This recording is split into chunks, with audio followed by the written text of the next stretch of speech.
friends. Good evening. This one requires an introduction. Those of you who've been around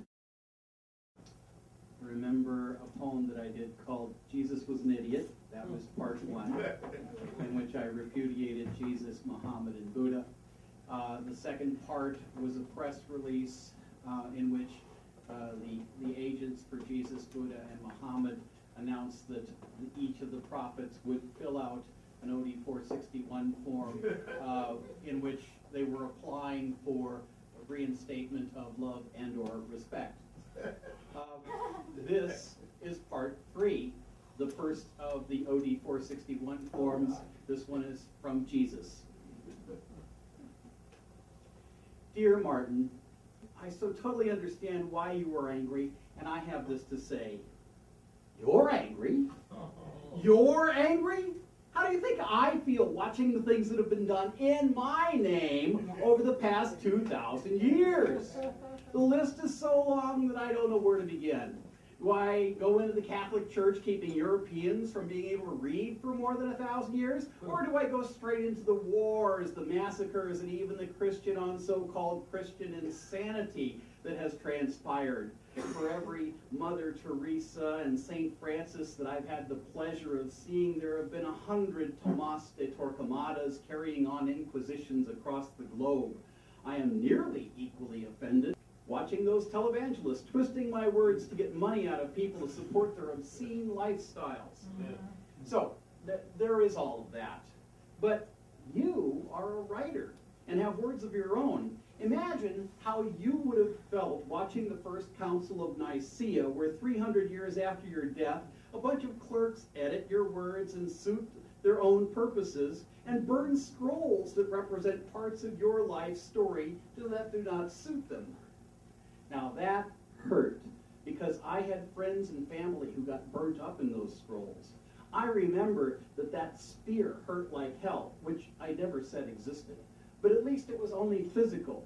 The ones who burnt my words in my story were also burning my soul. I mean, my mother was a virgin? Give me a break! I mean, who came up with that? I was a bastard, just like you.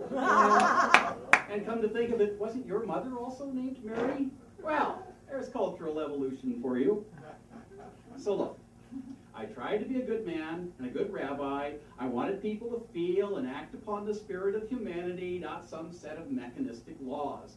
I've overturned the tables of the money changers in the temple, not because I hated commerce or even money changing, but because people were using the sacrifices as a substitute for being human themselves. I was a rebel who tried to replace empty observance with true logos, the excited spirit. All that I see now is a world filled with corporate logos. You think this is all old stuff. I come down and visit every once in a while. I stayed at Occupy SF nearly all of last month, just to lend encouragement. But then I gave up my space in the tent to another who needed it.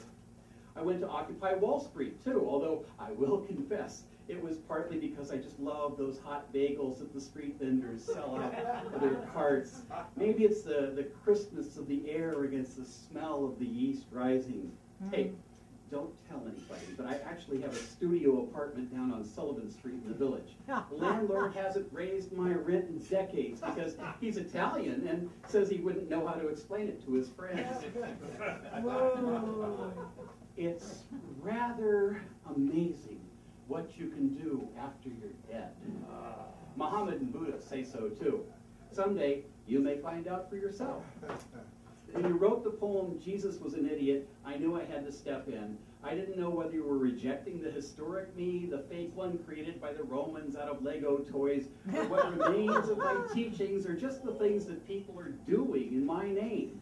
I have taken a personal interest in your story, God knows why, and I just hope that we can connect. I'm not going to claim that I'm any of the things that the PR people say that I am. I cannot see through you, but I can catch most of your vibes.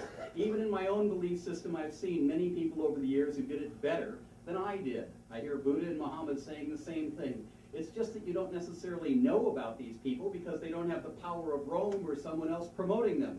Around here, our big celebrities are people whom you've never heard of. So Dude, let me propose this. Take me back, just as a guy who thought about things and who tried to do good in his own lifetime. You're the one with the body, so I'll hang out with you. I'll eat the strange stuff that you eat and go to the Sacred Grounds Cafe with you to listen to poetry and to read some. Sometimes I'll take vacations and you'll wonder where I am. Sometimes you will look into the eyes of a stranger and see me looking back at you. Just know that whatever you decide, I still love you.